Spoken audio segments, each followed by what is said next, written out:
கேரளா முதல்வர் பினராயி விஜயன் இந்திய இறையாண்மைக்கு எதிராக இந்த ஒன்றிய அரசு செயல்படுது. மாநிலங்களை சுத்தமாக அதுக்கு உரிமையே இல்லாமல் பண்ணுற மாதிரி செயலை பண்ணிட்டு இருக்காங்க அப்படின்னு சொல்கிறாங்க. இதே கருத்தை முன்வைத்து கர்நாடகா சீஃப் மினிஸ்டரும் போராட்டம் முடிச்சிருக்காரு. டெல்லியில் நடக்கிற போராட்டத்தில் இந்த இந்திய கூட்டணி தலைவர்கள்லாம் பங்கேற்கிறாங்க. எல்லாம் அப்படி குத்து நீங்கள் பின்னாடி கொஞ்சம் பார்த்தீங்கன்னா ரொம்ப தூரத்தில் ஒரு முகம் எட்டி எட்டி பார்த்து பின் வாங்குற மாதிரியே வரும். இந்தியாவுக்கே நாங்கள் தான் சமூக நீதி மாநில உரிமையை பற்றி பேசிய மாநிலம் தமிழ்நாடு அப்படின்னு அடிக்கடி பேசிட்டு அதுக்கு சொந்தம் கொண்டாடக்கூடிய தகுதி உடைய ஒரே கட்சி திமுக தான் என்று சொன்னவர்கள் வேணும். சமீபத்தில் தான் நீங்கள் நட்பு பாலெல்லாம் போய் பேசிக்கிட்டு வந்துருந்தீங்க. அந்த எல்லைக்கு அந்த பக்கம் நட்பு இங்கே இருக்கும். அங்கே பார்த்தீங்கன்னாக்கா காங்கிரஸ் கூட்டணியெல்லாம் அடிச்சுப்பாங்க. அப்படி ஒரு சித்தாந்தம் இருக்கிற கட்சி அது. அதையும் மீறி நீங்கள் போய் இங்கே பேசுகிறீங்க. அங்கே முல்லை பெரியார் தண்ணியெல்லாம் கேட்ட மாட்டீங்க. அங்கே இடிக்க உங்களுக்கு. ஆனாலும் உறவுக்காக போய் பேசுகிறீங்க. அந்த அவரும் முதலமைச்சர் தானே, உங்களை மாதிரி முதலமைச்சர் தானே. ரோட்ல கர்நாடகா நீங்க வா முடிச்சது ரோட்ல தானே இறங்கிட்டோம். 2 பேரும் இறங்கிட்டாங்க ஏற்கனவே. நீங்க இறங்க இங்கேயே கொடுங்க உட்காருங்க. டெல்லிக்கு கூட போவாங்க. உங்களுடைய உடல்நிலை கருதி நலம் கருதி நீங்க போகாது. இங்கே உட்காந்துருங்க, போராட்டம்னு உட்காந்துருங்க. இது நீங்க இந்த மக்களை வஞ்சிக்கிறீங்க. நீங்க தான் மூர்க்கமா போராடி இந்த உரிமையை பெற்றுக்கணும். இல்ல வடக்கு முழுக்க அது காங்கிரஸ் இருந்தாலும் பிஜேபி இருந்தாலும் அதாவது தீவிரவாதம் மிதவாதம் அந்த தான் ரெண்டும் ஒரே முகம் தான். கொஞ்சம் இதை வச்சுட்டு நம்ம எப்படி சனாதனத்தை எதுக்குறது? ரைட் விங் எப்படி அது பசங்க பேசிட்டாங்க தெரியாம போலீஸ் விட்டுருங்க. அதை போய் சனாதனம் எந்த சனாதனம் முதல்ல திராவிடத்துக்குள்ள இருக்கிற சனாதனத்தை ஒழிக்கிறதுக்கு வழியை பார்க்கணும். அதை உடனே கோடி முட்டை காமிச்சு ஏன்னா இந்த தேர்தலுக்கு முட்டையை காட்டுறது இல்லை. அதை பேசுறதுக்கு எடுத்தீங்க. அந்த முட்டையை அங்கே கொண்டு போய் நீங்கள் காட்டுங்க. மோடி கிட்ட உட்காந்து பேசணும். இல்லை கேடுகளுக்கும் பிள்ளையார் சொல்லி போட்டதே இவங்க தான் போட்டுட்டு இங்கே இல்லை மீத்தேனுக்கு அங்கே போட்டீங்க. இங்கே வந்தோன்னு பெரிய அப்புறம் எதிர்கட்சி அந்த விற்பனை நாங்கள் தெரியாமல் போட்டு விட்டோம். எதிர் தான் நீங்கள் போடாமல் வந்தீங்க சொல்லுங்க. என்ஐஏ விசாரணை தான் ஏற்பாடு பண்ணணும்லாம் பேசி பேட்டியே கொடுக்குறாரு. ஓகே, அப்போ அந்த வார்த்தையை ஏன் முன்கூட்டி அவர் சொன்னார்? இப்போ அண்ணாமலை இப்போ அடிக்கடி சொல்லக்கூடிய வார்த்தை ஆனால் சீமான் நான் ஒரு பக்கம் போயிட்டு இருக்கிறேன்னா நீங்கள் எதுக்கு என்ன போட்டு பேசிட்டு இருக்கிறீங்க? ஒரு கட்சியை காப்பாற்றிக்கணும். அந்த வார்த்தை திரும்ப சொல்கிறேன். இப்போ பாஜகவில் இந்த வார்த்தை ஏற்கனவே சொன்ன வார்த்தை இன்னும் மற்றவர்களும் எல்லாம் சொல்லக்கூடிய வார்த்தைலாம் பார்த்தீங்கன்னாக்கா சீமான் தன்னுடைய கட்சியை காப்பாற்றிக்கணும். அப்போ நிறுத்தாடி பெரியார்னு திமுக சொல்லும் விரைவில் அந்த காலகட்டம் வரும். காரணம் நெருக்கடி அவ்வளோ இருக்குது. விட இல்லை நாங்கள் அண்ணாவையும் சேர்த்து அவராக பார்த்துருவோம்னு அதிமுக சொல்லும். வெற்றி பெற்று விட்டார். ஏன்னா அவ்வளோ தேவைகள் உங்களுக்கு இருக்குது. மடி நிறைய வச்சுக்கிட்டு இருந்தாங்க.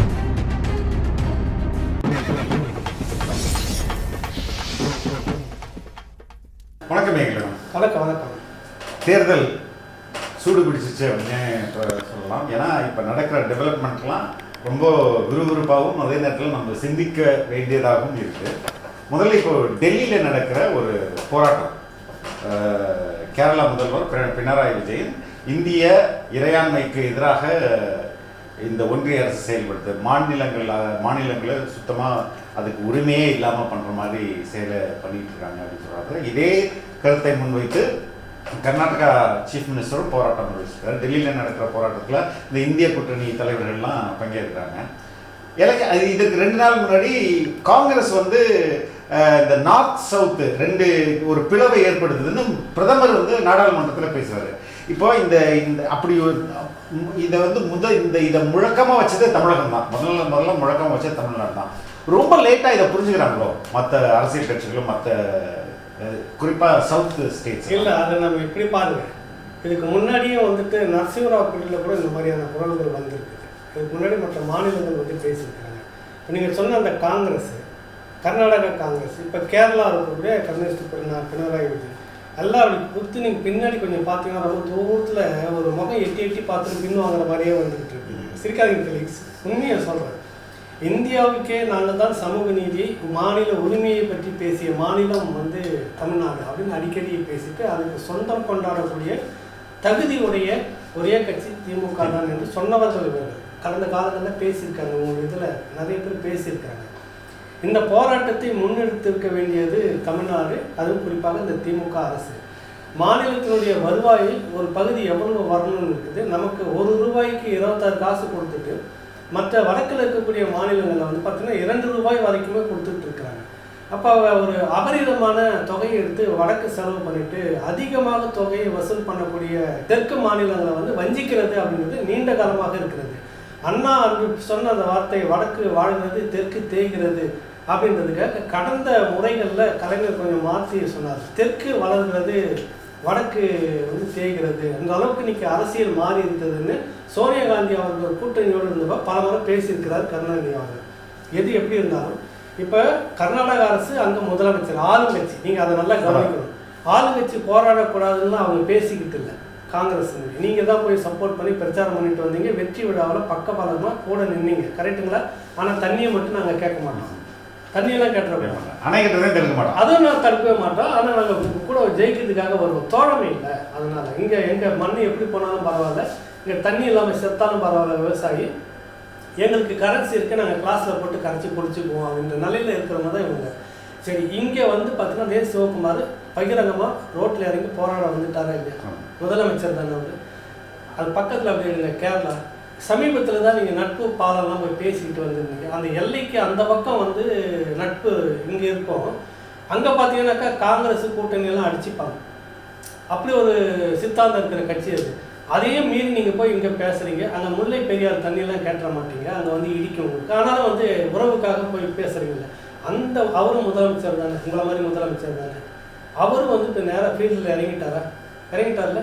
எங்களுக்கு உண்டான வரியை நீங்கள் குறைக்கிறீங்க, மாநில உரிமை. இதெல்லாம் எல்லா இடத்துலையும் இந்த கவர்னரை வச்சுக்கிட்டு பண்ணுற அழிச்சாட்டி இருக்குல்ல, அது கொஞ்சம் நெஞ்சம் இல்லை. இதை வந்து பாரதிய ஜனதா கட்சியில் பல நீங்கள் சிறப்பு அம்சங்கள் எங்ககிட்ட இருக்கிற நிறைய விஷயங்கள் நாங்கள் செய்திருக்கிறோம் அப்படின்னு நீங்கள் சொல்லிக்கிட்டாலும் கூட உங்களுக்கான பெரிய ஒரு சுருக்கு கையில் இந்த கவர்னர் வச்சுக்கிட்டு நீங்கள் பண்ணக்கூடிய இந்த மாதிரியான விளையாட்டு. ஆமாம், இது வந்து எந்த மாநில அரசும் அனுமதிக்காது. நீங்களே கடந்த காலங்களில் பிரதமர் மோடி 2012 குஜராத்தினுடைய முதலமைச்சராக இருக்கும்போது அதிக வரி வசூலிக்கிற இந்திய அரசு எங்களுக்கு குறைந்த தொகையை கொடுத்து கொண்டிருக்கிறது குரல் எழுப்பி போர்க்குரல் முழக்கமிட்டவரே இதே மோடி தான். இன்னைக்கு இந்த விஷயம் வந்து பாராளுமன்றத்தில் கர்நாடகத்தினுடைய ஒரு எம்பி வந்து கேட்குறாரு, இப்படியான பார்ஷியாலிட்டி நிறைய இருக்குது, தென்னிந்தியா என்று ஒன்று உருவாகும், பார்த்துக்குங்க. அதாவது இதுக்கு முன்பு ஐ திங்க் ஜெயராம் ரமேஷா இல்லை வந்து Shashi Tharoor united states of south India அப்படின்னு வந்தா கூட வருவதற்கான வாய்ப்புகள் கூட இருக்குன்னு வார்னிங் வச்சாங்க. ஆனா இப்ப நீங்க சொல்றீங்க திமுக மேல, ஆனா இந்த ஸ்டாலின் அரசு வந்த பிறகு ஸ்டாலின் தலைமையில டெல்லியில அவங்களும் ஒரு போராட்டத்தை இதே கருத்தை அவங்க தான் முதல்ல ஆரம்பிச்சாங்க. முதல்ல ஆரம்பிச்சாங்க. அதை ஒரு அடையாளத்தை போராட்டமாக நிறுத்திட்டு வந்துட்டாங்க. இது இப்போ ஆரம்பிக்கல, தொடக்கத்திலேருந்து எதிர்கட்சியாக எப்பெல்லாம் இருக்கிறாங்களோ அந்த மாதிரிலாம் ஆரம்பிச்சிருக்காங்க. டெல்லியில் கூட்டணியில் இருக்கும்போது போராட மாட்டாங்க. இதை முன்னெடுத்து நடத்த வேண்டியது தமிழ்நாடு தான். மூத்த மாநிலம்னு சொல்லிக்கிற இவர்களுக்கெல்லாம் சகோதர மாநிலம்னு சொல்லக்கூடிய அவர்களுக்கெல்லாம் மூத்த மாநிலம் தமிழ்நாடு. இந்தியாவுக்கே முதன்மை மாநில உரிமையை குரல் கொடுத்ததே நாங்கள் தான். ஒரு மாநிலத்தினுடைய முதலமைச்சர் கொடியேற்றணுமா, சுதந்திர கொடியை ஆளுநர் ஏற்றணுமா, அந்த பிரச்சனைக்கு முன்னோடியாக இருந்தது தமிழ்நாடு. சொல்லிக்கிறது இல்லை. இப்போ நீங்கள் இல்லை அதை போராடி இருக்கணும். சரி, இப்போ அவரோட ரெப்ரசன்டேட்டிவ் சிவா போயிருக்கிறாரு, திருச்சி சிவா, அதுக்கப்புறம் பிடிஆர் பழனிவேல். அது ஒரு 10ஓட பயணம்னா நீங்கள் என் ஆளை பிரதிநிதி அனுப்புகிறேன், மற்றதுக்கெல்லாம் முன்னே போய் நிற்கிறீங்கல்ல. காங்கிரஸ் வெற்றி விழாவுக்கு மேடையில் போய் நிற்கிறீங்களே, அது மாதிரி வந்து பங்கெடுத்துக்கணுமா? ஸ்டாலின் போயிருந்தாருன்னா ஒரு நிலைமை வேற இருக்கும்ல, அரசியல் களமே மாறி இருக்கும். அந்த மாநில முதலமைச்சர் இவரும் ஃபீல்டில் இறங்கிட்டாரு. கர்நாடகா நீங்க வா முடிச்சது ரோட்ல தானே இறங்கிட்டோம். 2 பேரும் இறங்கிட்டாங்க ஏற்கனவே. நீங்க இறங்க, இங்கேயே கூட உட்காருங்களேன். டெல்லிக்கு கூட போவாங்க. உங்களுடைய உடல்நிலை கருதி நலம் கருதி நீங்க போகாது, இங்கே உட்காந்துருங்க, போராட்டம்னு உட்காந்துருங்க. லட்சக்கணக்கில் திறனுமா தெரியலாதா திமுக கூட்டம்? டெல்லி பயப்படுமா பயப்படாது? உங்களுக்கு என்ன பயம்? ஏன் நீங்க பின்னாடி இருந்துட்டு எட்டி பார்த்துன்னு பின்னாடி நிக்கிறீங்க? போராட்ட காலத்துல தலையை மட்டும் காமிச்சிக்கிறீங்க, அப்பா பின்வாங்க. ஏன் அது ஆல்ரெடி 2 பேர், ஒருத்தர் உள்ள இருக்கிறாரு, ஆமா, இன்னொருத்தர் எப்ப வேணா உள்ள போவாரு. அதுதான் மணி நிறைய கனம் இருப்பதால். நான் பணம்னு சொல்லல, கனம் பணம் ஊழல் பணம் சொல்ல வர, அந்த சொல்ல வர இந்த சொல்ல வரன்ற மணி நிறைய உங்களுக்கு அப்படிப்பட்ட கனம் இருப்பதால நீங்க எல்லாத்துக்கும் ஒரு பயம், எதை கண்டாலும் பயம், எதை கண்டாலும் பயம். பேருக்கு ஒரு இந்த மக்கள் எல்லாம் வாக்கு வாங்கணும், தேர்தல் வரப்போது நாங்களும் எதிர்க்கிறதுன்னு காட்டிக்கிறதுக்காக நீங்க செய்கிறீங்க. இது நீங்க வந்து இந்த மக்களை வஞ்சிக்கிறீங்க. நீங்க தான் மூர்க்கமாக போராடி இந்த உரிமையை பெற்றிருக்கணும். தமிழ்நாட்டுடைய வரியை வாங்குறதுலேருந்து இந்த ஆளுநருக்கு பண்ணுற விஷயத்துலேருந்து நீங்கள் இறங்கி ரோட்டில் போராடினா என்ன அந்த ஆட்சி போவோம், அவ்வளோதானே. அடுத்தது அப்படியே 2 மடங்கு ஓட்டு போட்டு மக்கள் கொண்டாடி உங்களை கொண்டு வந்து உட்கார நாமெல்லாம் எதிர்க்கவே முடியாது. நான் எதிர்த்தே பேச முடியாது. அந்த இது வந்து செய்தது இந்த அரசு சரிதான், வீம்புக்கே இந்த அரசு திரும்ப உட்கார வைக்கிறது மக்கள் வந்துருப்பாங்க. ஏன்னா பயம் உங்களுக்கு? எல்லாம் உள்ளே போயிடுவாங்க பயமா? என்ன காரணம் உங்களுக்கு? மாநில உரிமையை பற்றி பேசுறது எல்லாமே நீங்கள் தான். மாநில சுயாட்சி அண்ணா பேசும்போது சொன்னார், எங்களுக்கு எந்த ஒரு தனித்தன்மை இருக்கிறது அப்படின்னு சொல்லிட்டு. இந்த உலகத்துக்கும் இந்த நாட்டிற்கும் மட்டும் அல்லது இந்த உலகத்துக்கும் நாங்கள் கொடுக்கக்கூடிய தனித்தன்மை ஒன்று இருக்குது, சிறப்பம்சங்கள் ஒன்று இருக்குது. நாங்கள் தனித்த இனத்தவர்கள், அதற்காக வேண்டும் எங்கள் மாநில உரிமைன்னு நாங்கள் கேட்குறோம் அப்படின்னு டெல்லியில் பேசுகிறது இன்றைக்கி இருக்குது. அப்போ இவ்வளோ சிறப்பாக ஒரு தனித்தன்மையை வந்து இருக்கக்கூடிய நீங்கள் தான் முதல்ல சொன்னார், உங்களுடைய வழிகாட்டி உங்களுடைய தொடக்க குருன்ற அண்ணா பேசுனதே நீங்கள் தூக்கி கிடப்பில் போட்டுட்டு இன்றைக்கி அரசியல் பேரத்துக்காக பதுங்கி போராட்ட காலத்துக்கு நிற்க வேண்டிய அவசியம் என்ன? ஒரு பக்கம் காங்கிரஸ் உங்களுக்கு கூட்டணியில் அங்கேயும் வேணும், அதுக்காக 2 பிரதிநிதிகளை நாங்கள் அனுப்புகிறவங்க கூட, மறுபக்கம் நாங்கள் வந்து நியூட்ரலாக இருந்திருக்கோம். நீங்கள் டெல்லிக்கு ஒரு ரகசிய தகவல் சொன்னவங்க நாங்கள் வரல. முதல்ல பிஜேபி எதிர்ப்பு அப்படின்றது திமுக எதிர்கட்சியா இருக்கும்போதும் சரி, ஆளுங்கட்சியா இருக்கும்போது முழுமையா பண்ணதே இல்லையே. அதன் கிளை அமைப்புகள், கூட்டணி அமைப்புகள், கூட்டணி கட்சிகள் பண்ற எதிர்ப்புல கால்வாசி திமுக பண்ணதில்லை. இது வரைக்கும் இல்ல. ஆனா போன முறை எதிர்கட்சியாக இருந்த போது கருப்பு பலூன்லாம் பறக்க விடுறது, அது கூட திமுக ஆர்கனைஸ் பண்ண ஒரு ப்ரொடெஸ்ட். திமுகவும் ஒரு கலந்து பண்ணாங்க. காலகட்டத்திலையும் ஃபெலிக்ஸ் அங்க நின்றுட்டு போராட்ட காலத்தில் இருக்கிறாருன்னா பின்னாடி ஒரு தலை அப்படி குனிஞ்சி பார்த்தீங்கன்னா பின்னாடி ஒரு தலை தெரியும். அப்படிதான் இருக்கு திமுக. நேரடியாக ஃபெலிக்ஸுக்கு இணையாக உள்ளே வந்து நின்றுக்கிட்டு போராட்ட காலத்தில் முகம் காட்டி நிற்கிற மாதிரி அவங்க ஏன் அந்த பயம் உங்களுக்கு? 2 பிரதிநிதி அனுப்புறீங்க. ஒரு முதலமைச்சர் களத்துக்கு வந்திருந்தாருன்னா டெல்லி இன்னைக்கு திரும்பி பார்த்துருக்குமா இல்லையா? செல்வி ஜெயலலிதா ஒரு முறையும் அவங்க இருந்திருந்தப்பா, அந்த வாஜ்பாயாக இருந்தாலும் சரி, பின்னாடி வந்த காங்கிரஸாக இருந்தாலும் சரி, ஒரு அச்சம் இருந்ததில்லை. அந்த அம்மா டெல்லியில் வந்து இறங்கி இங்கே டேரா போட்டுச்சுன்னா அதகலம் ஆகிடும், பெரிய சிக்கல் ஆகிடும், சட்டம் ஒழுங்கு பிரச்சனை வரும். அவங்க பயந்தாங்க இல்லை? அந்த பயம் இப்போ இன்னைக்கு இருக்குதா மோடி அரசுக்கிட்ட? உங்கள் மேலே அந்த என்ன அடிச்சு போட்டால் கூட வராது அப்படின்ற மாதிரி உங்களை கொண்டு வந்துட்டாங்களே. இன்னைக்கு மிதின்னு மிதிச்சா கூட இன்னும் கொஞ்சம் 4 மிதிச்சுக்குங்க எஜமான் சொல்கிற அளவுக்கு வந்துட்டாரு ஸ்டாலின் அவர்கள் அப்படின்னு மோடி நினைக்கிறேன்.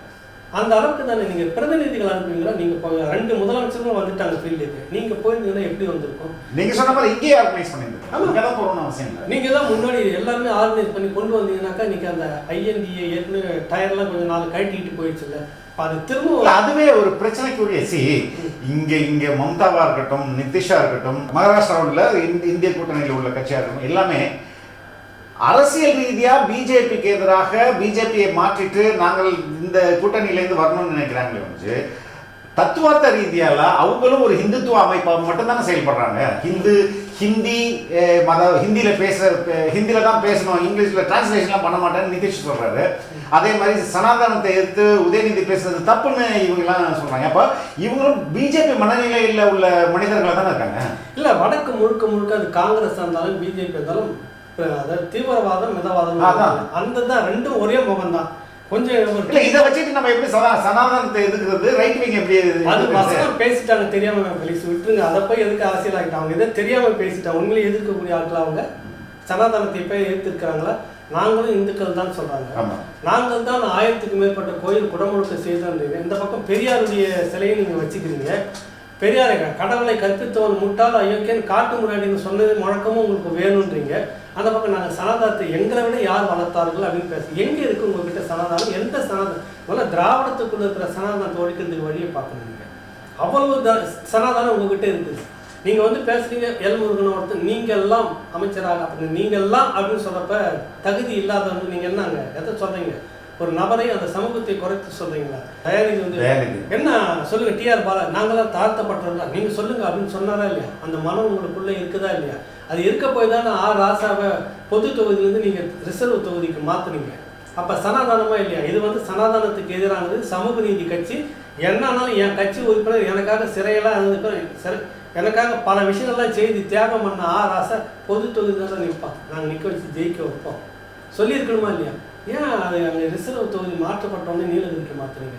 அந்த சனாதனம் உங்ககிட்ட இருக்குதுன்றது நீங்கள் திரும்ப அப்போ நீங்கள் என்ன அந்த சனாதனத்தை பற்றி பேச போகிறீங்க? அது ஆரிய சனாதனம்னா உங்கள்கிட்ட அவர்கிட்ட கூடுதலாக திராவிட சனாதனம் இருக்குது. அதெல்லாம் இப்போ நான் என்ன சொல்ல வரேன்னா, பதுங்கி நீங்கள் இருக்கிறீங்க, எல்லாத்தையுமே அடங்கு வச்சதே நீங்கள் தான். அப்புறம் உரிமையை மீட்கிறதுக்கு நான் 2 பிரதிநிதி அனுப்புகிறேன்னா என்ன அர்த்தம்? நீங்கள்லாம் களத்தில் இறக்கி இருக்கணும். சரி நீங்கள் வேணாம் உடல்நிலை சரியில்லை, உதயநிதியை உட்கார சொல்லுங்கள். இப்போ அவர் தானே நிறுவன முதலமைச்சர், அவர் தான் உட்கார சொல்லுங்களேன் நேரம். இங்கே அவர் என்ன பண்ணுவார்? இங்கே வந்து செங்கல் காட்டி பிரச்சாரம் பண்ணிட்டு இருப்பார்.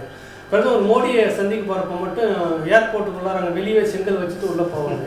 கோழி முட்டி இங்கே வந்து காட்டி பிரச்சாரம் பண்ணிட்டு இருப்பார். இன்னைக்கு அப்போ மோடி வந்து இந்த நீட்டில் வந்து நீங்கள் அட்டம் பண்ணாவே போதும் எம்டிலாம் போகலாம் அப்படின்னு சொன்னதுக்கு அது கூட சரியாக புரிதல் இல்லை. அதை வந்து உடனே கோழி முட்டி காமிச்சு, ஏன்னா இந்த தேர்தலுக்கு முட்டையை காட்டணும் இல்லை, அதை பேசுறதுக்கு எடுத்தீங்க. அந்த முட்டையை அங்கே கொண்டு போய் நீங்கள் காட்டுங்களேன். மோடி கிட்ட உட்காந்து பேசணும் இல்லை. சரி இப்போ போனீங்க, நீட்டுக்கு 85 லட்சம் கையெழுத்து வாங்கியிருந்தீங்கல்ல, அதனால என்ன பயன் அது? எந்த பயனும் இல்லையே. பயன் இல்லை அப்படி சொல்லக்கூடாதுங்க. அதை வச்சுட்டு நிறைய வேலை பண்ண போறாங்க. நீங்க என்ன அப்படி நினைச்சிட்டீங்க? எலெக்ஷன் வரப்போகுது இல்லை, இப்போ அதை வச்சுட்டு என்ன பண்ண மூட்டை கட்டி தெருவா சுற்றுவோம். மேடையில தலையில வச்சு நிற்போம். மக்களுக்கெல்லாம் தெரியும், பாதி இவ்வளோ கையெழுத்து வாங்கி வச்சிருக்கேன், 85 லட்சம் கையெழுத்து வாங்கி வச்சிருக்கிறோம் அப்படின்னு சொல்லி ஓட்டு கேட்கலாம்ல. சரி நீங்க வாங்க. நீங்க ராசா ஒரு ஒரு ஒரு ஒரு நீட்டு குறித்து ஒரு முக்கியமான பிரச்சனை ஏடிஎம்கே பீரியட்ல சொல்றாரு, கொடுக்குறாரு. நீட்டுக்கு எதிராக இவங்க தீர்மானம் போட்டு டெல்லிக்கு அனுப்புறாங்களே, அந்த டைம்ல சொல்றாரு. நான் எக்ஸாக்டா அவர் சொல்ற வார்த்தையை சொல்றேன். மு.க. ஸ்டாலின் வந்து சூரியனை இழுத்து வந்து நான் வந்து அறிவாலயத்து கூரையில வச்சிருவேன் அப்படின்னு சொன்னா அதை நம்ப முடியுமா? நம்ம அது எப்படி முட்டாள்தனமா இருக்குமோ, நான் சிந்தித்து பார்த்து விட்டேன், எந்த வகையிலையும் நீட்டுக்கு விலக்கு வாங்கவே முடியாது, இவங்க தீர்மானம் எழுதி அனுப்பிச்சா மட்டும் எப்படி அது முடியும் அப்படின்றது ரொம்ப ஆணித்தரமா அவர் வந்து ஒரு நீண்ட நெடிய அனுபவம் உள்ள ஒரு நாடாளுமன்ற உறுப்பினர், அதே நேரத்தில் ஒரு மிகச்சிறந்த வழக்கறிஞர். அவர் இந்த ஸ்டேட்மெண்ட் சொல்றாங்க, ஸ்டாலின் வந்து சூரியன் எடுத்து வந்து வச்சிருவாருன்னு நான் சொன்னா நீங்க நம்புனீங்கன்னா எவ்வளவு முட்டாள்தனமோ அதே மாதிரி தாங்க நீட்டுக்கு விலக்கு வாங்குறதுன்றாரு. சரி, அவங்க கட்சியோடைய முக்கிய இளைஞரணி தலைவர் கையெழுத்து வாங்கிட்டு இருக்காரு. இப்ப அவர் நினைச்சு சிரிப்பாரா சிரிக்க மாட்டாரா? ரொம்ப மானக்கேடா சிரிப்பாரான்னு சொல்லிக்க முடியாது. நான் என்னன்றேன், இது ஒரு முறை பழைய பேசுனது ஒரு முறை உதயநிதி கிட்ட அவர் சொன்னார்னு வச்சுக்கோ, எப்பா எதிர்கட்சியா இருக்கும்போது இப்படி சொன்னேன், நீ இப்படிலாம் செய்யாதுன்னு சொல்லியிருக்கலாம்ல. நான் சொல்ல வந்ததுன்னா இந்த 85 லட்சம் பேருக்கு கையெழுத்து வாங்கினதுல எடுத்துட்டு நேரம் மோடிக்கிட்ட போனீங்கல்ல, ஐயா நம்ம இந்த கையெழுத்து எடுத்துன்னு வந்து பக்கத்துல வச்சுக்கிட்டு இதையும் கொஞ்சம் பாருங்க ஒரு முறை சொல்லியிருக்கலாம்ல, ஏன் இங்கேயே வச்சுட்டு போயிருக்கீங்க? மறதியா உங்களுக்கு? அப்புறம் ராசா பேசுற விஷயத்தை சொன்னதை விட நளினி சிதம்பரம் அவர்கள், ப. சிதம்பரம் அவர்கள் மனைவி அங்க நேரா இனி எல்லாம் ஓவர் முடிஞ்சு போச்சு, இதுக்கு மேல இது எதுவும் பண்ண முடியாது. நீட்டுக்கு எதிராக அந்த வழக்கு நடத்துற அரசுக்கு சார்பாக அவங்க தானே வழக்கறிஞர். காங்கிரஸ் அது வேற கேட்ட தொழில் வேற தொடர், இது வேற தொடர் சொல்லிக்கோங்க. சரி எப்படியோ போகட்டும். அவங்களுக்கு ஒரு கேஸ் தான் இருக்கு. ஆமா, வேற கேஸே இல்ல. உச்ச நீதிமன்றம் முடிச்சு வச்ச விஷயத்த திரும்ப மக்களை திரும்ப நீங்க ஏமாத்திட்டு இருக்கீங்க. இதெல்லாம் எங்க வருதுன்னா, நீங்க அடக்கு வச்ச மாநில உரிமைகளை நீங்க ஒண்ணு பாத்தீங்கன்னா என்ஐஏ பத்தி அடுத்தது பேசலாம். கண்டிப்பா அதை பத்தி பேசியாங்க. ஜெயலலிதா அவர்கள் இருந்தபோது கடுமையாக எதிர்த்தாங்க. இருந்த வரை அதிமுக அரசு இருந்த வரைக்கும் அனுமதிக்கிறாங்க. என்னன்னா, நீ மாநிலம் இங்கே போலீஸை நான் வச்சுட்டு இருக்கிறேன், நேராக டெல்லியிலேருந்து வரும், நீ தூக்கிட்டு போயிடுவேன். தீவிரவாதம் வந்து தடுக்கக்கூடியது. அதை இந்த அம்மா ரொம்ப கடுமையாக பண்ணாங்க. நமக்கு தெரியும், காம்ப்ரமைஸே கிடையாது. நெடுமாறெல்லாம் நட்பு சக்தியில் இருந்தாலும் தூக்கி உள்ள வச்சுட்டாங்க. நிறைய தெரியும், நிறைய பண்ணாங்க. ஆனால் அப்படி இருக்கிற அவங்க சொன்னாங்க, நீ என்கிட்ட சொல்லு, நாங்கள் கைது பண்ணி தரோம், அது இல்லைன்ற பட்சத்தில் நடவடிக்கை எடு.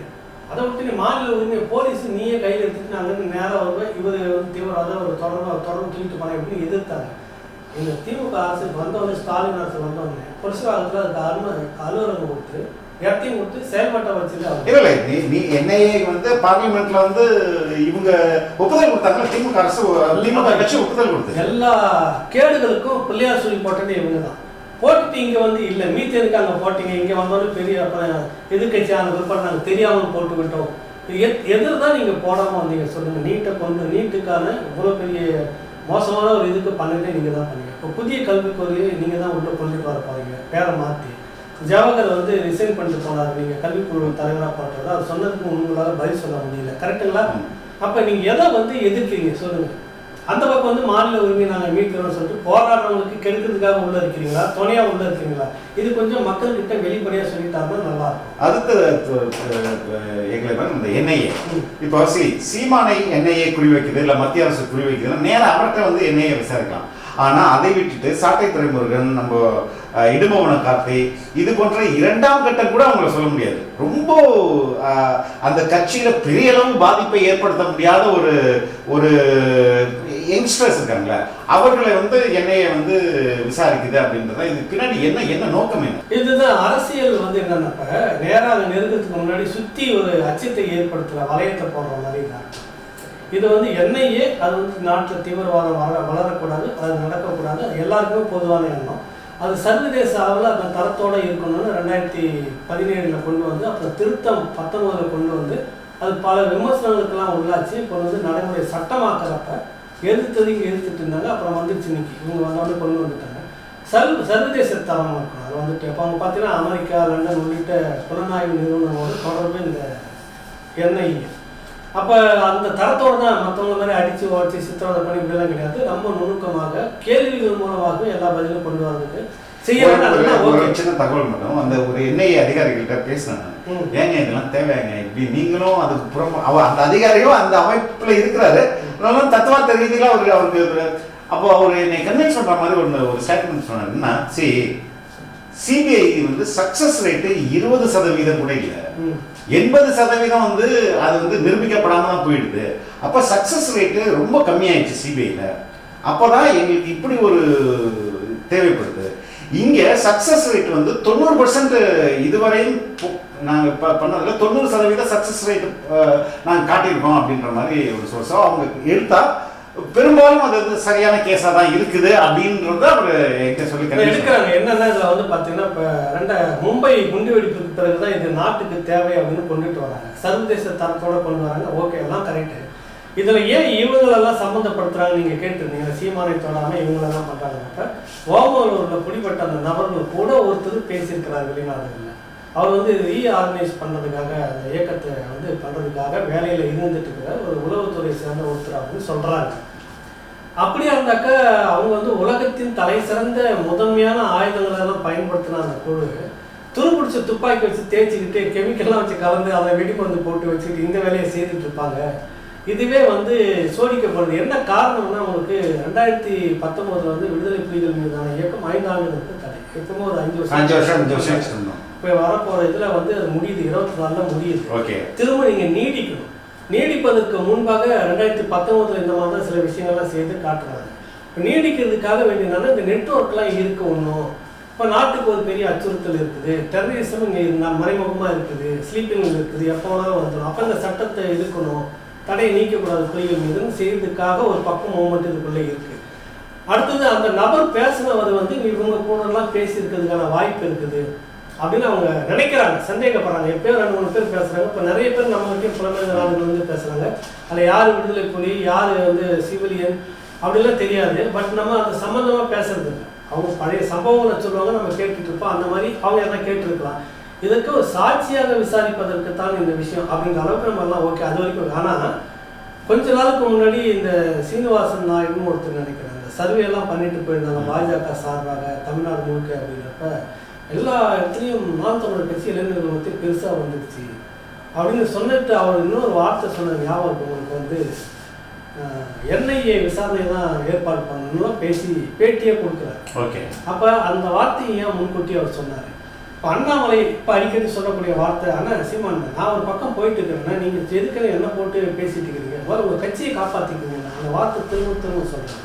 இப்போ பாஜகவில் இந்த வார்த்தை ஏற்கனவே சொன்ன வார்த்தை, இன்னும் மற்றவர்களும் வந்துட்டு எல்லாம் சொல்லக்கூடிய வார்த்தைலாம் பார்த்தீங்கன்னாக்கா சீமான் தன்னுடைய கட்சியை காப்பாற்றிக்கணும். அப்போ நீங்கள் வேறு ஏதோ ஒரு திட்டமிட்டு நகர்றீங்களா இல்லையா, அதுதான் இங்கே என்ஐஏ மீது சந்தேகம் இல்லை. அது ஒரு சரியான முறையில் சர்வதேச தரத்தில் வந்திருக்குதுன்னு ஓகே, சரி. இப்போ இதெல்லாம் பேசப்படுறதுலாம் ஏன் பேசுறீங்க? என்ஐஏ பற்றி ஏன் அவர் முன்கூட்டியே பேசணும்?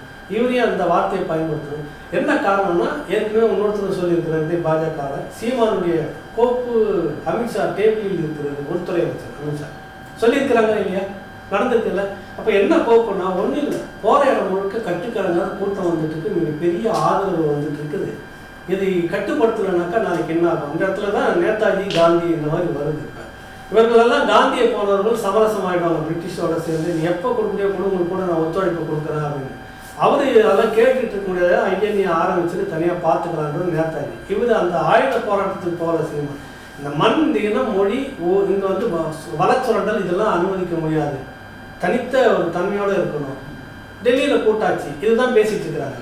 இப்போ இப்படிப்பட்ட ஒரு ஆள் வந்துடக்கூடாதுன்ற நோக்கம் இதுக்குள்ளே இருக்குதா இல்லையா? இதெல்லாம் நீங்கள் கூட்டி கழிச்சு பார்த்தீங்கன்னா இப்போ இது வந்து ஒரு முடிச்சு போகிற இடம் வருதா இல்லையா? உண்மையிலேயே அரசியல் காரணங்களுக்காக தான், உள்நோக்கம் இல்லை, அதை வச்சுக்கிறோம். ஆனால் இவங்க எல்லாம் ஏன் ஏற்கனவே பேசுனாங்க, அதுக்கு பதில் நீங்கள் தேடினீங்கன்னா ஒரு அரசியல் காரணம் இதுக்குள்ளே இருக்குதா இல்லையா? இல்லை, அப்படிதான் தான் நான் என்னுடைய அதான் தொடக்கத்திலே கேட்டேன். அப்படி இருக்கிற பட்சத்தில் அது நேராக சீமானையே பண்ணால் இன்னும் இம்பாக்ட் ஜாஸ்தியாக இருக்குங்களா? அங்கே நீங்கள் நேரடியாக கேட்க முடியாது இல்லை. இப்படியெல்லாம் இங்கெல்லாம் எடுத்துகிட்டு இவங்க சொல்லக்கூடிய வார்த்தையில் வச்சுட்டு அப்புறம் தானே நீங்கள் எடுத்துகிட்டு போக முடியும். அடுத்ததாக இப்போ சீமானை நோக்கி நகர்றதுக்கான வாய்ப்பு இருக்குது. இப்போ கேட்டிருக்கிறவங்க கிட்ட இதோட நிறுத்த மாட்டாங்க. உங்களுக்கு தெரியாத ஒன்றுல நம்ம அந்த கிரைம் ரேட்லாம் நிறைய இருந்துகிட்டு இருந்தோம். இதை வச்சு இப்போ இடுமாவன கார்த்திக் தம்பி இருக்கிறாரு, விஷ்ணு இருக்கிறாரு, இவங்க சொல்லக்கூடிய இந்த இதெல்லாம் எடுத்து வச்சிருப்பாங்க. 10, 15, 20 பக்கம் நிறைய இருக்கும், 50 பக்கத்துக்கு மேலே எழுதியிருப்பாங்க. இதெல்லாம் படித்து இதுலேருந்து ஒரு 100 கொஸ்டின்ஸ் எடுப்பாங்க. அதுக்கெல்லாம் பதில் திரும்ப கேட்டுவாங்க. இப்படி ஒன்று ஒன்றா நெருக்கி கடைசியாக அவரை போக்குறதுக்கு எங்கேயாவது இடம் இருந்தால் போட்டு விடுவாங்க. இது செய்யறதுக்கான வாய்ப்பு இருக்குதுங்க. நான் இப்பவும் சொல்லுவாங்க, என்னையே சரியாக விசாரிக்குதுன்னு நம்ம எடுத்துக்கிட்டாலும் கூட இந்த நபர்கள் முன்கூட்டியே ஏன் சீமான் மீது நாம் தமிழர் கட்சி மீது இப்படியான தாக்குதலை கொண்டு வந்தாங்க. தேர்தலுக்கு முன்பே நடக்கும்னு நினைக்கிறீங்க? தேர்தலுக்கு முன்பாக ஒரு நெருக்குதலை கொடுப்பாங்க. பிரச்சனை வந்து இதுக்குள்ளே இருக்கணும், அவங்க அந்த களத்துக்குள்ள அதிகமாக கவனம் வந்துடக்கூடாது.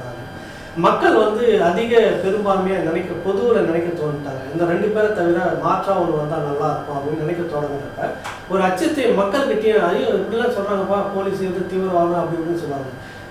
பாருங்கள், இப்போ உங்களுக்கு ஒரு உதாரணம் சொல்லுவாங்க.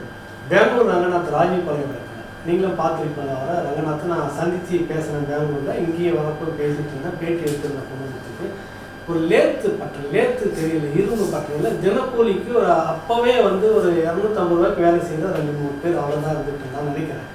அதில் அதிகமாக ஒரு நாளைக்கு வந்துடாது, 1000-2000 அவ்வளோ தான் வரும். ஆனால் அவரை கைது பண்ணி ஹெலிகாப்டரில் கூப்பிட்டு வந்தப்போ இங்கே இருக்கக்கூடிய ஒரு பெரிய பில்டப் மீடியாலாம் எப்படி பேசணும் ஞாபகம் இருக்கா? ஹெலிகாப்டரில் கூப்பிட்டுட்டு வந்தாங்க. தொழிலதிபர்னா நம்மளும் பயந்துட்டோம், ராக்கெட் வாங்குற அளவுக்கு பணம் கொடுத்துருப்பாரோ, ஏதாவது ஏவுகணை வண்டியே ஏவுகணை அனுப்புகிற அளவுக்கு தொழிலதிபராக இருப்பாங்க. இப்படி கொண்டுட்டு வராங்க. சுற்றி பிளாக் கேட்ஸ் கொண்டு வந்து இறக்குன விதம், அந்த சொன்ன விதம் பேப்பரில் வந்து பார்த்தீங்களா இல்லையா? ஒரு அச்சுறுத்தல். கடைசியாக பிச்சை எடுக்காத குறையாக அந்த நபரை இருந்துட்டு அவ்வளோ பெரிய தொழிலதிபர்னவருக்கு ஏன் அந்த பிச்சை எடுக்கக்கூடிய நிலைமைக்கு பிச்சை எடுக்கல, அந்த அளவுக்கு வறுமையில் இருந்துட்டு தான் இறந்தார்.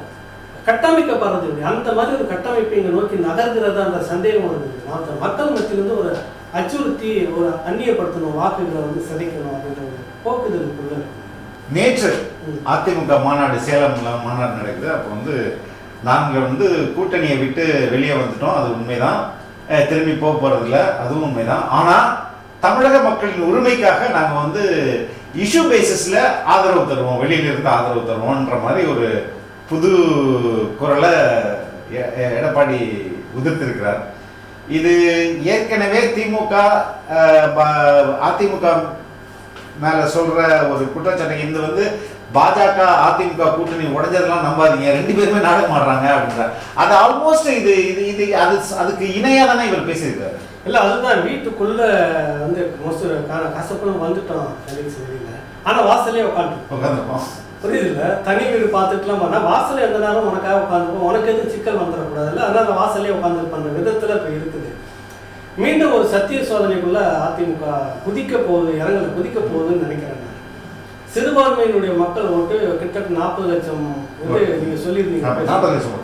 அது எல்லாமே வந்துட்டு அதில் ஒரு பெரும்பகுதி பார்த்தீங்கன்னா கிட்டத்தட்ட 70% திமுகவுக்கு தான் போகும், மீதி தான் உங்ககிட்ட வரும். அதுதான் வெற்றி தோல்வியில் ஒரு பகுதி வந்து நிர்ணயிக்கிறதுன்னு சொல்லுவாங்க. நீங்கள் பாஜக கூட இருந்ததால் தான் கடந்த முறை இவ்வளோ அறிவாங்க, இல்லைன்னா அதுக்கான அவசியம் இல்லை. குறைஞ்ச வித்தியாசம் தான் உங்களுக்கு. கண்டிப்பாக இப்போ நீங்கள் திரும்ப வந்துட்டு பாஜக விட்டு வெளியே வந்துட்டு இருந்த பிறகு கிட்டத்தட்ட ஓரளவுக்கு எல்லாம் ஓரளவுக்கு பரவாயில்ல, சரி வந்துட்டாங்க வெளியில், அவங்களையும் ஆதரவு பண்ண பாதி பேருக்கு மேலே நகர்ந்து அந்த பக்கம் வந்துட்டு இருக்கும்போது இல்லை நாங்கள் வந்து அவருக்கு எதுவும் பாதிப்பு வந்துடக்கூடாது, நாங்கள் வாசலே உட்காந்துட்டு இருக்கிறோம் அவருக்காக அப்படின்னா அது என்ன அர்த்தம்? பாஜக கூட்டணியிலேருந்து வெளியில வந்துருச்சு அதிமுக. ஆனா இதுவரை பாஜக எதிர்ப்புன்றது ஒண்ணுமே கிடையாது. ஒரு வார்த்தை கூட பாஜகவுக்கு எதிராக இங்க பேசல. அவங்களுடைய பொருளாதாரத்தை பத்தியோ அவங்களுடைய இப்ப நடக்கிற ராமர் கோவில் பத்தி எதுவுமே பேசல. வாயை திறக்காத பாஜக பத்தி கிரிட்டிசிசமே பண்றது இல்லை. இல்ல இப்ப திமுக பேச மாட்டாங்க. காரணம் வந்து ஆளுங்கட்சி. எதிர்கட்சியா இருக்கும்போது தான் உங்களை குறை சொல்லிட்டு இருந்தாங்க, அடிமை அதிமுக. இப்ப நீங்க வெளியில வந்துட்டீங்கல்ல, உங்களை அடிமை அதிமுகன்னு சொல்லிட்டு இருந்தாங்கல்ல, 10 முறை நீங்க திமுக சொல்லி பாஜக அட்டாக் பண்ணணுமா? கண்டிப்பா. கூட்டணியில இல்லைன்றீங்க. நாட்டு மக்களுக்கு பாஜக செய்த துரோகத்தை நாங்க மக்கள்கிட்ட சொல்லணும், ஒண்ணு சொல்லுங்க அப்படின்னா ஒன்னும் சொல்ல மாட்டேங்கிறாங்க. திமுக அதிமுக 2 பேருக்கும் ஒரு எண்ணம் என்ன தெரியுங்களா? எப்படி இந்த முறை வந்துச்சுன்னா தொங்கல்ல தான் வரணும் பாஜக. அப்படி வரும்போது நம்ம கிட்ட ஒரு குறிப்பிட்ட சதவீத சட்டமன்ற நாடாளுமன்ற உறுப்பினர்கள் இருந்தாங்கன்னா அதுக்கு ஆதரவு தேவைப்படும். அப்ப நம்ம வந்து டிமாண்ட் வச்சு அவங்க கூட சேர்ந்துக்கலாம், மினிஸ்டர் கூட ஆயிடலாம். ஆமா, நிறைய விஷயம் பேசி சமரசம். நான் சொல்றது அந்த நேருவின் மகளே நிலையான ஆட்சி தருக அந்த மாதிரி திரும்ப ஒரு சூழ்நிலை மாறாது. மாறிடுச்சுன்னா நம்ம திரும்ப செந்தில் பாலாஜி ஈஸியா எல்லாம் வெளியில வந்துடலாம், நாங்களும் வெளியில போயிடலாம். இவங்க ஒரு தனி இதெல்லாம் எடுத்ததுக்கு துறைமுருகன் பொன்முடியெல்லாம் இருக்கு, இதெல்லாம் சமரசம் பண்ணுங்க இல்லையா? அப்ப இந்த தேர்தல் இவர்களுக்கு வாழ்வா சாவா. 2 திமுக அதிமுக 2 பேருக்குமே இருக்கு.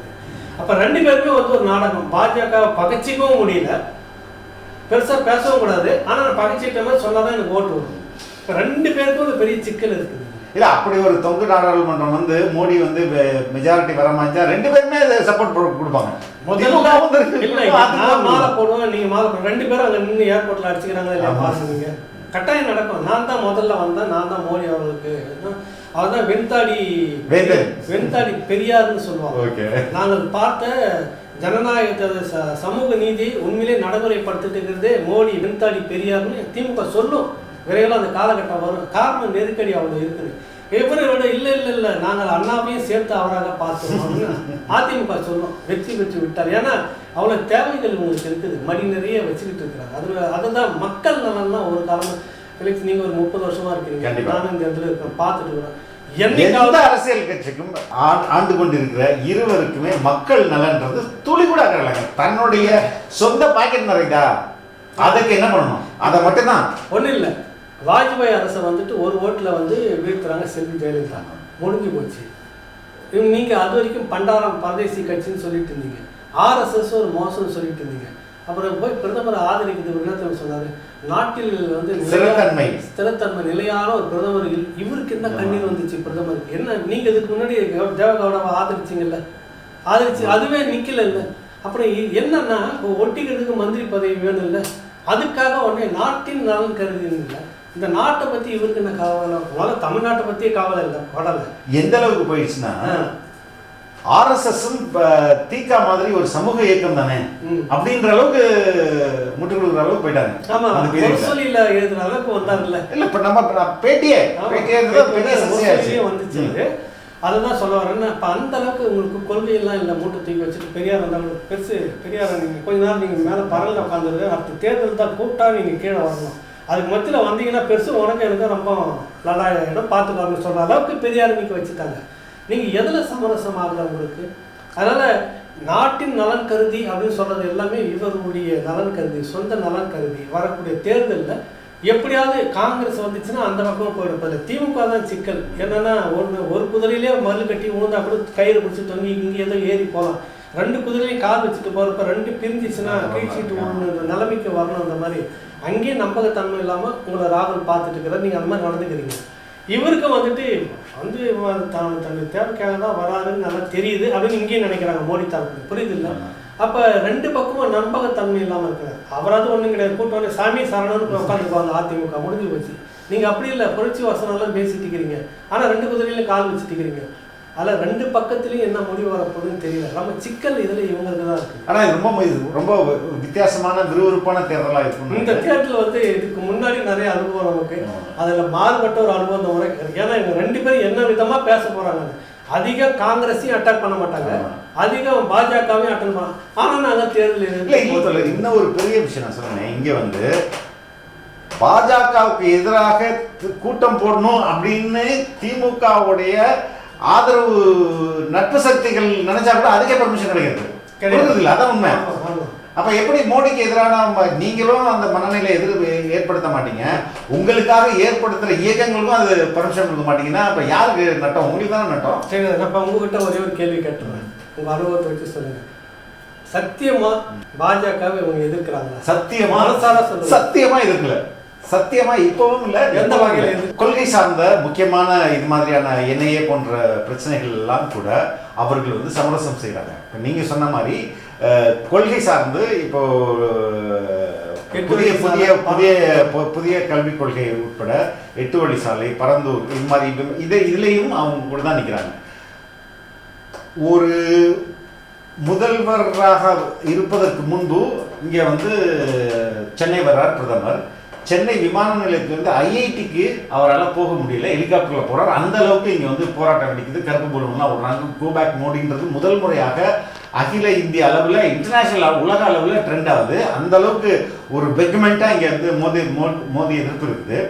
ஆனால் இதே நிலைமை மாறுது, முதல்வர் ஆகிறாரு, மோடி வர்றாரு. அந்த நேரத்தில் மழைக்காலம், இவங்க வெள்ளை கூட எடுத்துட்டு போயிட்டு கூட பிடிச்சி கூட்டு வராங்க. அதோட கருப்பு பலூன் விற்கிறவங்களாம் போயிட்டு பலூன்ல இருந்து வெளியில விற்பனை ஆகிடும், பார்த்து கவனமா இருக்கிற அளவுக்கு போயிட்டு. ஸோ அதுதான் சொன்னேன், இவர்கள் மக்களை ரொம்ப அது காசை கொடுத்தோ இல்லை கடைசி நேரத்தில் ஏதாவது பண்ணி நம்ம மக்களை விலை கொடுத்து வாங்கிடலாம் அப்படின்னு நினைக்கிறாங்க. அந்த நினைப்பு தான் ரொம்ப தவறானது.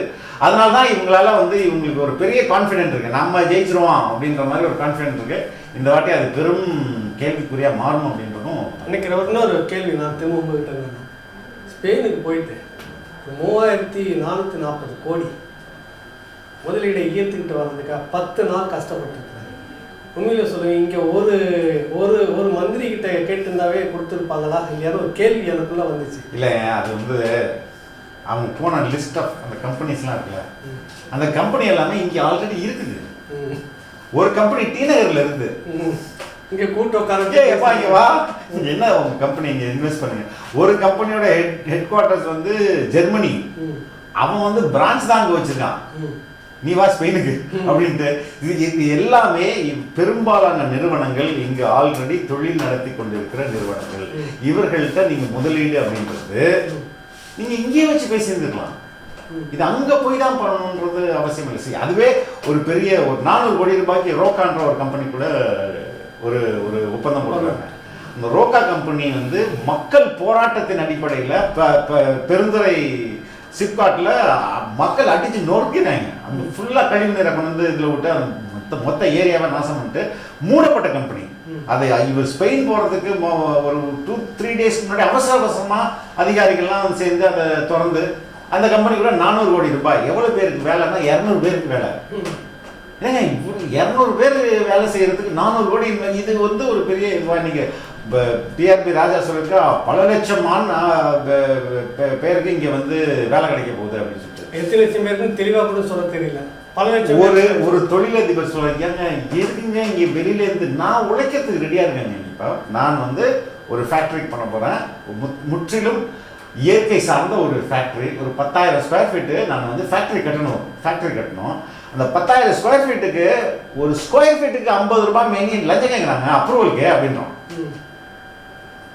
அப்ரூவலுக்கு இவ்வளோ லஞ்சம் வாங்கும்போது நான் உங்ககிட்ட சப்சிடி கேட்கல, உங்ககிட்ட கரண்ட் ஃப்ரீயாக கேட்கல, இடம் கேட்கல. நான் இடம் வாங்குறேன், நான் பேங்க்ல லோன் போடுறேன், நான் ப்ராப்பராக அங்கே கட்டிடம் கட்டுவதற்கு அனுமதி கேட்குறேன். அதுக்கு ஸ்கொயர் ஃபீட்டுக்கு லஞ்சமாக நீ இவ்வளோ கொடுத்தாதான் நான் பண்ணுவேன் அப்படின்னா எப்படி? இது மாதிரி நான் மட்டும் இல்லை, இத்தனை தொழிலதிபர்கள் இங்கே நசுக்கிட்டு இருக்காங்க. இபிக்கே கரெக்டான இபி கொடுக்க மாட்டேங்கிறானுங்க, ட்ரைனேஜ் கனெக்ஷனுக்கே காசு கேட்குறாங்க. இப்போ இப்படி லஞ்சத்திலேயே பாதி போயிடுச்சுன்னா எப்படி தொழில் அவங்க வெளியே ஸ்பெயின்லேருந்து எல்லாம் இங்கே வாங்க அப்படின்னு கூப்பிடுறாங்க. அவனுக்கு ஃப்ரீயாக இடத்த கொடுக்குறது, ஃப்ரீயாக எலக்ட்ரிசிட்டி கொடுக்குறது. அதுக்கு இங்கே நீ ஃப்ரீயாக இந்த லஞ்சத்தை நீ சரி பண்ணியப்பா ஆன்லைனில் அப்ளை ஆனால் உடனே வரணும், எந்த வித லஞ்ச லாவண்யமும் இருக்கக்கூடாது, ஸ்ட்ரிக்டாக பண்ணு அப்படின்னா தொழில் ஆட்டோமேட்டிக்காக இங்கே உள்ளூர்காரங்களே பெருகிட்டு போகிறாங்க.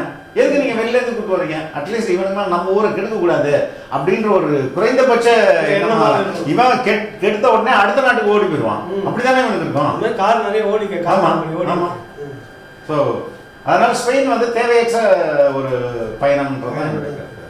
நமக்கு தேவையற்ற பயணம், அவங்களுக்கு தேவை, மற்ற தேவைகள் இருந்திருக்கும்னு நினைக்கிறேன். ரொம்ப ரொம்ப நன்றி.